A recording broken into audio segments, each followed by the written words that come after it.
blood of a demon. Not just any demon. The daughter of hatred. The mother of sanctuary. She was banished ages ago. But this world is her creation. The story of Lilith begins, like most stories in the Diablo universe, with conflict.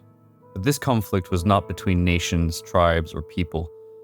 No, it was between the very forces of creation, between the celestial hosts of the high heavens and the malevolent entities of the burning hells. In the universe of Diablo, these two factions wage a relentless war, known as the Eternal Conflict. In this battle, the three primevals rule over the armies of hell. Among them, Mephisto, Lord of Hatred. It was from this entity of pure malice that Lilith was born. She was sired into a universe brimming with hostility, a world where the clashes of angels and demons echoed across reality. From her father Mephisto, Lilith inherited a fierce will. She was a demon, yes, but not a mindless beast. She was cunning, intelligent, and strong. Her uncles, Diablo, the Lord of Terror, and Baal, the Lord of Destruction, each held sway over their domains, further intensifying the infernal trio that oversaw the chaos of the burning hells. But Lilith was different. She grew dissatisfied with the endless cycle of violence. She found herself yearning for something more, something beyond the confines of this war. This sentiment would be the catalyst for the events to unfold, events that would drastically change the course of this universe. Hi everyone, I'm Nyx, and I write lore videos on the Diablo Universe and its many characters and stories. Welcome to this deep dive into Lilith's story. If you like this video, please leave me a like, and if you love it, a subscription would be much appreciated. Now that that's out of the way, let's get started. My father is content to fight the same battles and the same foes while everything turns to ashes.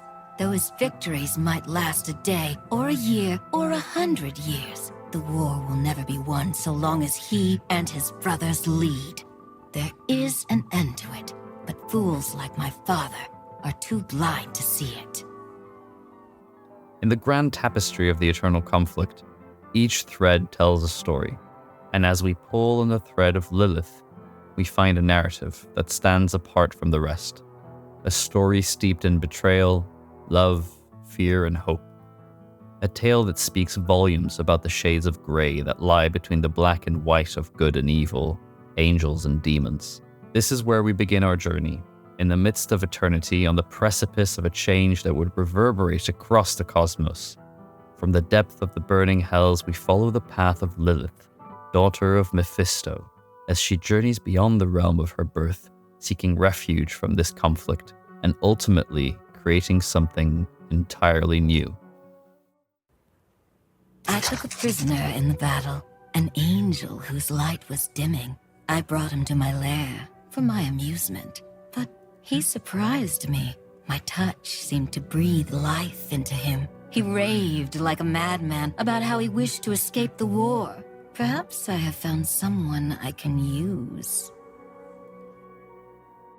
From the midst of eternity, we now arrive at a pivotal moment in Lilith's journey, her encounter with Inarius, an angel from the high heavens. Captured by Lilith in the throes of the war, Inarius was initially just a captive, a trophy for Lilith to have fun with.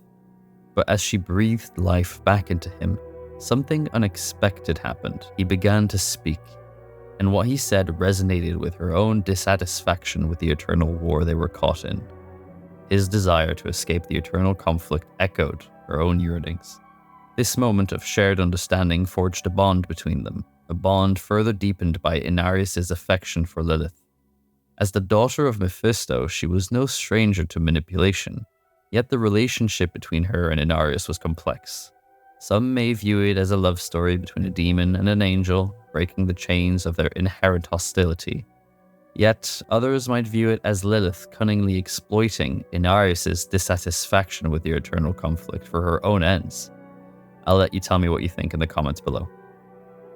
Personally, I believe she thinks she's manipulating him, and in a way she is, but there are some emotions in there. Their shared vision led to a daring act, one unheard of in the annals of the eternal conflict.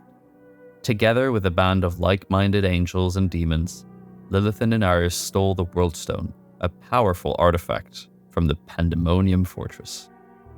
The World Stone was not just an object of immense power, but a symbol of the struggle between the high heavens and the burning hells. Its theft would have far-reaching consequences. Using the World Stone's tremendous power, Lilith and Inarius created Sanctuary, a world that would serve as a refuge from the eternal conflict, a haven where they, along with their followers, could escape the relentless warfare. It was a world built on hope, a hope for peace, a hope for escape, and for Lilith, a hope for victory. Sanctuary was their respite, their refuge, and for a while, their paradise. A fun fact about Sanctuary: Harrison Pink, a senior quest designer, has confirmed on Twitter that Sanctuary is in fact a planet. In this realm, Lilith and Inarius established a ruling council of angels and demons. They made their residence in the edifice that would later be known as the Temple of the Firstborn.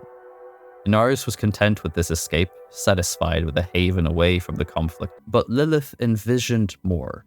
She saw Sanctuary not just as an escape, but as a strategic advantage, a new power in the eternal conflict, a power that could tip the balance. But before that, she had a different plan in mind, a plan that involved giving Inarius something he never expected: children. With the establishment of Sanctuary, a new epoch in Lilith's tale dawned: the birth of the Nephalem. A consequence of the unlikely union between angels and demons shook the very fabric of the cosmos. As Lilith and Inarius became parents, Sanctuary began to teem with the progeny of their forbidden love. The birth of their son, Ratma, also known as Lenarian, marked the arrival of this new race, the Nephalem. Lilith and Inarius, despite their cosmic differences, nurtured a life unlike any other. The ritual at the Altar of Rites, where they mixed their blood and light, creating a clay figure that would be molded into their son, was a sacred moment. This was a symbol of unity, a symbol of defiance, and most of all, a symbol of change. Yet this moment of creation was not without its horrors. As the barbs from Lilith's hand brushed against their newly formed progeny, her blood mingled with the clay, giving life to a being that was at once magnificent and terrifying. Initially horrified by their creation, Inarius could not back out of the ritual. They both played their parts in molding the clay, creating an entity in their image. In this act, the first Nephilim, Ratma, was born. And yes, this is the same Ratma as mentioned in Diablo 4 Act 1. This event marked the advent of a new era, and the Nephilim were no ordinary beings. Their powers surpassed that of both their angelic and demonic parents. They were a synthesis, an embodiment of both light and darkness, and as their numbers grew, so did their strength. The offspring of angels and demons gave birth to their own children, and soon, Sanctuary was home to a race of beings unlike any other in existence. Yet, with their growth, so too did fear mount. Both heaven and hell watched with apprehension as the Nephilim came into their power.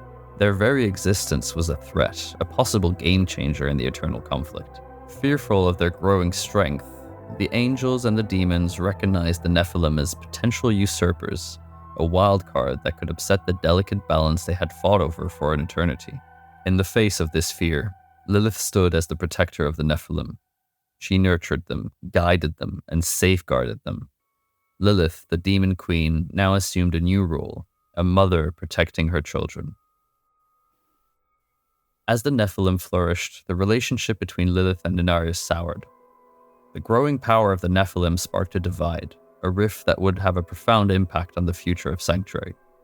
On one side, there was Inarius, favoring caution, fearing the Nephilim's capabilities could bring unwanted attention to their haven.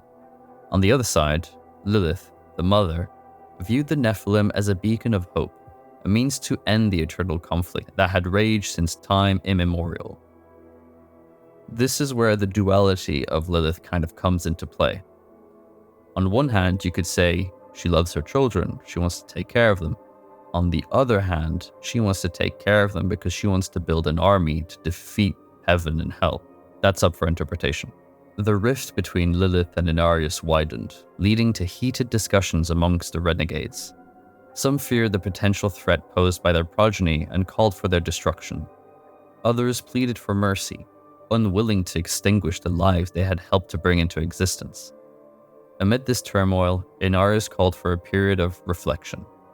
However, the prospect of her children's extinction sent Lilith spiraling into a mad frenzy. Seeing her children's future threatened, she unleashed her wrath in a display of sheer brutality. Lilith morphed into a fearsome form and went on a merciless spree, hunting down and slaying every renegade who dared to contemplate the demise of the Nephalem. She did not discriminate between angel and demon, striking down all who stood in her way. Inarius returned to find a scene of horror. The bodies of his comrades testament to the massacre Lilith had committed. Yet he could not bring himself to kill her. Instead, he made the painful decision to banish her from Sanctuary, casting her into the empty void. In a bid to control the situation, Inarius manipulated the World Stone to suppress the Nephilim's power. With each successive generation, their powers dwindled, until they were no more potent than the race that we know now as humanity. Thus ended Lilith's first tenure in Sanctuary, cast out by the one she had conspired with to create this realm. Her actions, however horrific, were driven by a mother's desire to protect her children. That's my interpretation anyway. Despite her absence, her presence lingered, and she became known in legends as the first mother of humanity. By the way, I have a full lore breakdown of Inarius on this very channel if you want to go check it out. Link is in the top right of your screen. And again, if you like what you're hearing, make sure to subscribe. The seeds of discord sown amongst the angels and demons of Sanctuary grew into a clandestine struggle, aptly named the Sin War. The great evils of Hell, via the Triune, and Inarius, leading the Cathedral of Light, fought for the allegiance of humanity. A shadowy chess game unfolded, where the price was not just Sanctuary, but also the fate of its inhabitants, the humans, heirs to the power of the Nephalem. In the midst of this strife, Lilith, banished and thought to be lost in the void, returned to Sanctuary. She bided her time, laying low for over 150 years before revealing herself in Hashnir, a focal point of Sanctuary's reality. Her goal was clear: ensure the Nephalem reclaim their powers. To this end, she cast a potent spell to alter the World Stone, allowing the suppressed power of the Nephalem to flourish anew. This revival of Nephalem powers didn't go unnoticed. The Burning Hells, due to the reckless actions of Jir Herash and the ambitious Vijarei clan, discovered Sanctuary's existence. The clan's escalated attempts to summon demons alerted the forces of Hell to this hidden realm and its mortal inhabitants. Sensing Sanctuary's strategic value, Hell sought to control this realm and its inhabitants to gain a decisive advantage in the eternal conflict. Mephisto, the primeval and father of Lilith, devised a subtle approach, dispatching his son Lucian to establish a cult, the Triune, aiming to sway humanity to their side. Inarius, always vigilant, countered this scheme by founding the Cathedral of Light. And yes, this is the same Cathedral of Light that you have seen in Diablo 4, which espoused the teaching of light, providing a haven from the insidious influence of the Triune cult. Thus, the Sin War truly began, a clandestine battle of subterfuge and manipulation with humanity as the grand prize. However, Lilith's machinations led to the Nephalem turning against the Cathedral and Inarius. The celestial balance shifted, drawing the attention of the high heavens. The Cathedral fell, and Inarius was defeated, leaving Sanctuary vulnerable to the forces of both heaven and hell. Tyrael, an archangel, reacting to perceived injustice against Inarius, unleashed the heavenly host upon Sanctuary.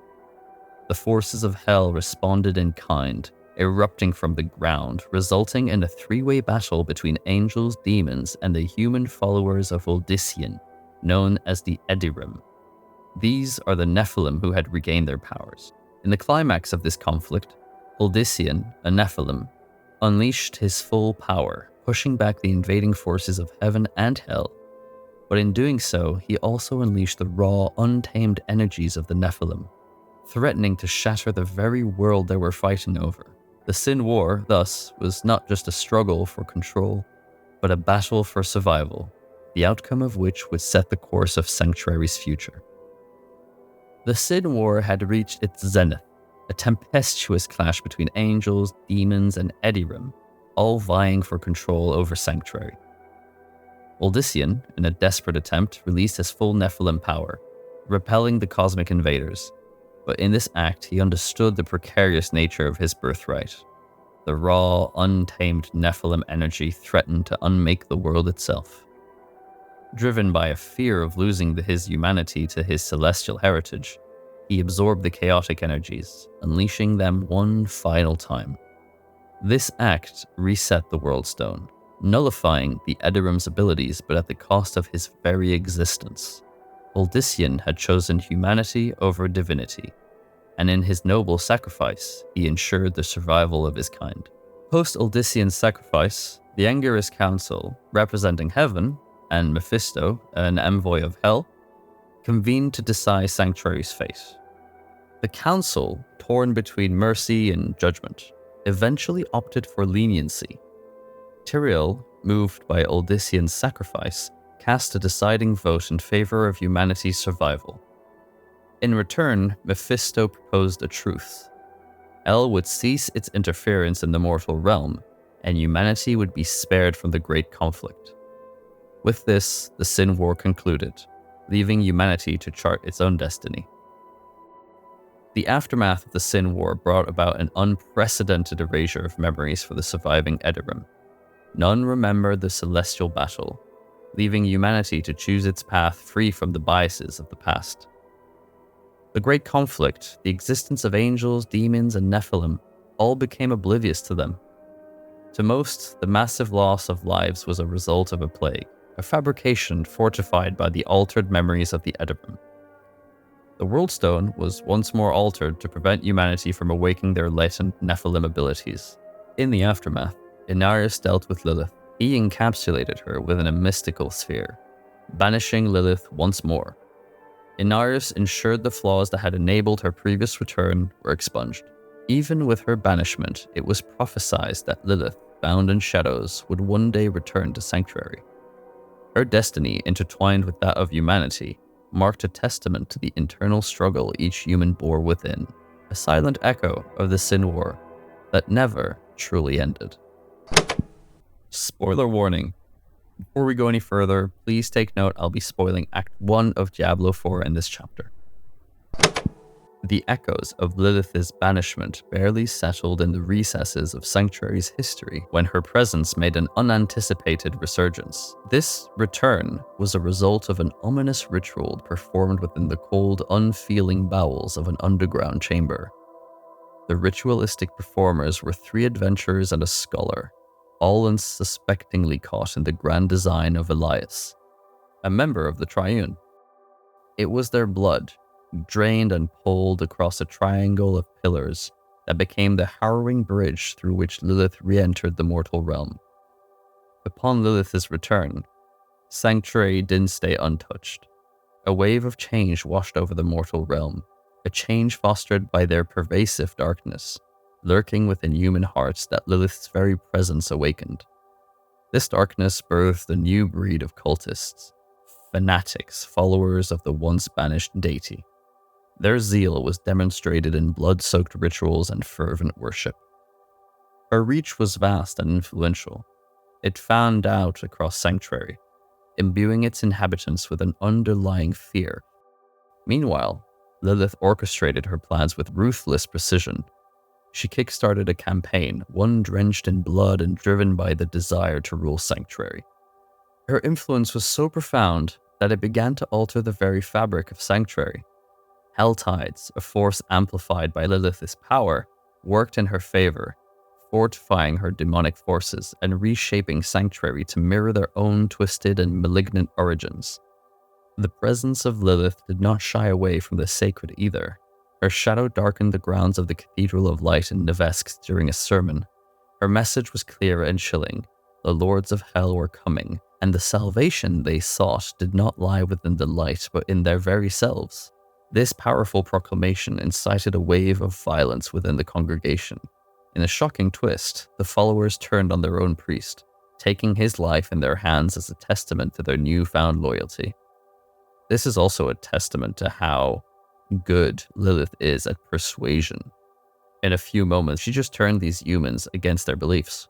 While the chaos ensued, she instructed Elias to carry out their intricate plans in the dry steppes. Lilith then made her way to the Yelesna mines with a new recruit, Venard, a curious scholar. After making her way deep into the mines, she revealed her true demonic form to the defenders of the Cathedral of Light stationed there. She painted a picture of carnage and death, laying waste to those who dared to stand in her path. Lilith recognized in Venard a thirst for knowledge, a longing for understanding, and a primal need for survival. How your mind races. Yes, I am Lilith, mother of sanctuary. Daughter of hatred. I have what you seek. You hunger for knowledge. You dragged your child all over sanctuary in pursuit of it. No, I taught her how to survive. Is that what you want to believe? Drop the act. You have questions. I have answers. I know the fabric of the cosmos. Everything I've read has warned me against you. You've read so much, yet know so little. Will you accept my offer? I don't know. Will you let me try? I want to try. These yearnings played perfectly into Lilith's hand. Using her persuasive powers, Lilith swayed Venard, offering her forbidden knowledge about the origins of humanity. To reach Rathma, we will need to cross a lake at the bottom of these ruins. It requires a ritual. I will teach you. As you wish, Mother. Their partnership was solidified when Venard chose to stay by Lilith's side, and together they prepared for a ritual. The ritual was a pivotal step in Lilith's plans as it would lead them to Ratma, the key figure in her grand design. It demanded a blood sacrifice from Venard, a task she complied with, driven by her devotion to Lilith. This offering allowed Lilith to cross a daunting lake but left Venard behind, her sanity forfeit as a price of her allegiance. If you're curious about Venard, you should go watch my video about Vigo. He was also there in the mines, and his story features Venard and her daughter, Renelle. With a single-minded determination, Lilith continued her journey. She delved deep into the necropolis of the Firstborn, where she discovered her son Ratma, laid low by Inarius.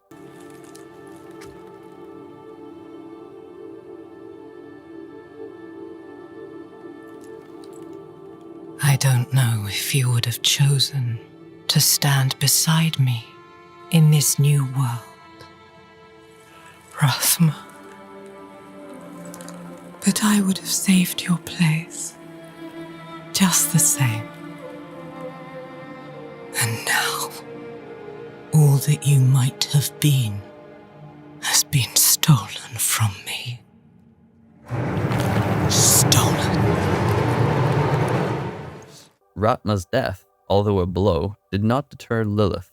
Instead, she drew strength from his demise, promising to reserve a place for him in the world she was about to create. From his staff, she retrieved a key, the key to Hell, symbolizing a significant step in her ominous plans. Lilith's return marked more than just the reappearance of a banished queen. It was a foreboding prelude to a chapter steeped in fear and dread for Sanctuary. Her will, unyielding and resolute, and her ambition, insatiable and limitless, spread across every corner of Sanctuary, promising a future under her rule, a future that held little hope for those who dared to resist. From her creation to her first and second banishment and eventual return, Lilith's existence has been a whirlwind of power, influence, and terror.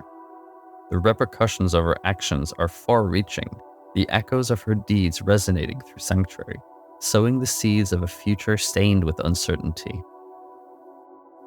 Her legacy is most prominently reflected in the birth of the Nephalem, her children. As co-creator of these powerful beings, she irrevocably altered the trajectory of Sanctuary.